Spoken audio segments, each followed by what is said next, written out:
Halo adik-adik, jadi pada video kali ini kita akan belajar bersama yaitu materi ekologi, yaitu pelajaran biologi SMA. Nah, langsung aja kita masuk ke pembahasannya yang pertama. Jadi apa sih ekologi? Jadi ekologi itu dalam bahasa Yunani yaitu oikos itu artinya rumah dan logos itu artinya ilmu. Jadi kita dapat menarik kesimpulan dari makna kata tersebut, yaitu ekologi adalah suatu ilmu yang mengenai interaksi antara organisme dengan lingkungannya. Nah, untuk komponennya sendiri ekologi dibagi menjadi dua, yaitu komponen abiotik dan komponen biotik. Nah, untuk komponen abiotik merupakan faktor-faktor kimiawi dan fisik yang tak hidup, atau dia bisa dikatakan suatu organisme yang tak hidup. Sedangkan untuk komponen biotik, dia merupakan komponen yang sifatnya hidup. Jadi bedanya, kalau di abiotik itu benda tak hidup atau organisme tak hidup, sedangkan kalau di biotik itu dia hidup sifatnya. Berikutnya, untuk konsep ekologi sendiri, dia itu merupakan kajian yang mencakup interaksi antara komponen dari tingkat individu hingga tingkat bioma. Komunitas utama di dunia diklarifikasi berdasarkan vegetasi dominan dan ditandai dengan adaptasi organisme terhadap tempat tersebut. Nah, organisasi kehidupan dari terkecil hingga terbesar. Nah, contohnya seperti di tabel ini di bawah ya adik-adik. Yang pertama itu adalah individu. Jadi individu ini merupakan organisme yang dia tunggal atau bisa juga disebut dengan satu orang. Selanjutnya ada yang namanya populasi. Populasi ini sekumpulan individu atau sejenis yang dia tuh bisa menghasilkan keturunan yang fertil, berada di suatu tempat yang sama dan dalam waktu tertentu. Nah, ada juga yang namanya komunitas. Kalau komunitas ini adalah kumpulan beberapa dari populasi yang menempati wilayah yang sama dan saling berinteraksi. Nah, bisa dilihat contohnya seperti ada hewan, burung, ada semut dan rumahnya, ada udara, ada air dan lain sebagainya. Nah, itu dinamakan suatu kumpulan komunitas. Nah, kalau ekosistem ini adalah kesatuan fungsional dari komponen yaitu biotik dan abiotik. Nah, untuk biosfer ini merupakan kesatuan dari ekosistem di bumi. Nah, selanjutnya kita masuk ke rantai makanan. Jadi untuk rantai makanan ini dia dibagi lagi menjadi beberapa. Yang pertama adalah merupakan jalur di mana makanan dipindahkan dari satu tingkat trofik ke tingkat trofik yang lainnya. Nah, berikutnya rantai makanan dimulai dari produsen. Jadi untuk produsen ini bisa dari tumbuhan yang dia menghasilkan suatu makanan dengan bantuan sinar matahari. Nah, berikutnya tingkat trofik organisme dalam rantai makanan meliputi tingkat trofik 1 yaitu produsen. Produsen ini adalah tumbuhan yang dia tuh dapat menghasilkan makanan dengan melalui proses fotosintesis. Selanjutnya ada tingkat trofik kedua yaitu meliputi konsumen primer, yaitu contohnya hewan-hewan yang herbivora atau pemakan tumbuhan. Selanjutnya ada tingkat trofik ketiga yaitu meliputi konsumen sekunder, yaitu hewan-hewan karnivora atau dia pemakan jenis dagingan.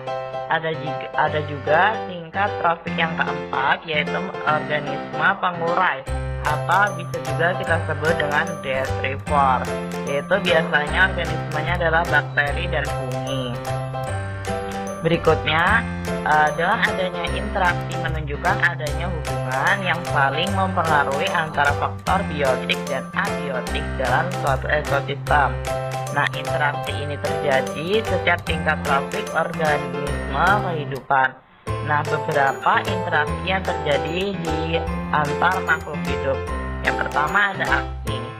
Aksi interaksi ini adalah overstisi, yaitu interaksi antara kedua organisme berbeda populasi dikarenakan kesamaan kebutuhan dan habitatnya. Nah, ada juga yaitu predasi. Predasi adalah interaksi antara organisme pemangsa atau predator dan yang dimangsa. Sedangkan untuk predator umumnya memiliki tubuh yang lebih besar dibandingkan dengan mangsanya. Nah, selanjutnya ada simbiosis mutualisme, yaitu interaksi antar organisme yang bersifat dia saling menguntungkan satu sama lain. Nah, ada juga yaitu simbiosis komensalisme, yaitu interaksi antara kedua organisme yang salah satu pihaknya itu diuntungkan dan pihak lainnya itu dirugikan atau tidak mendapatkan pengaruh keuntungan. Contohnya misalnya tanaman anggrek atau pohon benalu. Selanjutnya ada simbiosis parasitisme, yaitu interaksi antar parasit dan inangnya. Ukuran parasit lebih kecil dari inangnya atau ukuran inangnya. Selanjutnya ada netral. Nah, netral ini adalah interaksi antara populasi yang tidak saling mempengaruhi. Berikutnya, sedangkan untuk interaksi yang melibatkan komponen biotik dan abiotik adalah sebagai berikut. Yang pertama adalah arus energi. Jadi dari energi atau matahari itu akan dimanfaatkan oleh produsen. Dari produsen ini kan contohnya dia tadi tumbuhan, dia untuk melakukan fotosintesis.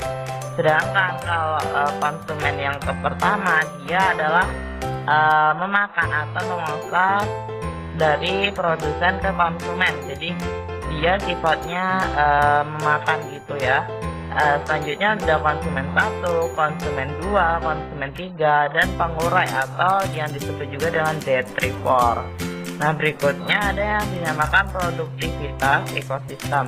Jadi merupakan laju perubahan energi cahaya atau energi kimia anorganik menjadi energi kimia organik atau senyawa organik oleh organisme autotrof pada suatu ekosistem yang nantinya dapat digunakan sebagai bahan makanan.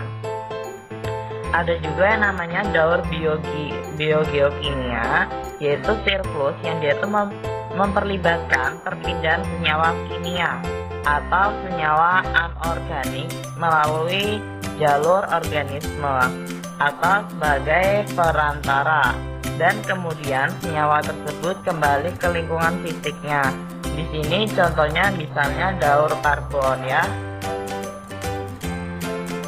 Nah, selanjutnya kita masuk ke organisme autotrof. Jadi untuk organisme autotrof ini adalah merupakan makhluk yang dia tak mampu membentuk zat organik dari bahan anorganik yang diperoleh dari lingkungan.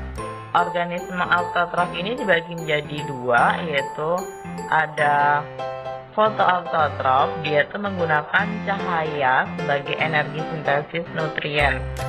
Nah, contohnya yaitu tumbuhan ya. Sedangkan untuk kemoautotrof itu dia menggunakan bantuan kimia atau energi dari kimia sebagai sintesis nutriennya.